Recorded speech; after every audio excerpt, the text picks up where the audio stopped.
Do you consider today's escalation in Ukraine an invasion? And when you talk about additional costs to Russia, are you ready at this point to impose broader economic sanctions, or are you considering other responses that go beyond sanctions?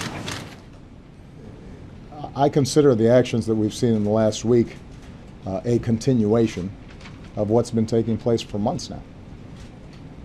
As I said in my opening statement, there is no doubt that this is not a homegrown indigenous uprising in eastern Ukraine.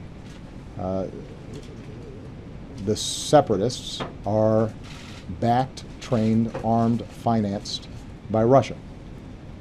Throughout this process, we've seen deep Russian involvement in everything that they've done. President Putin and Russia have repeatedly passed by potential off-ramps to resolve this diplomatically.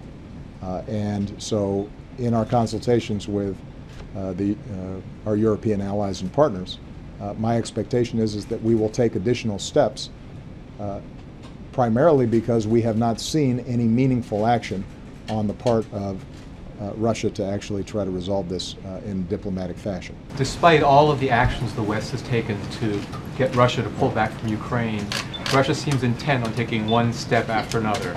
Convoys, transports of arms. At what point do sanctions no longer work? Would you envisage the possibility of the necessity of military action to get Russia to pull back from Ukraine? We are not taking military action to solve the Ukrainian problem.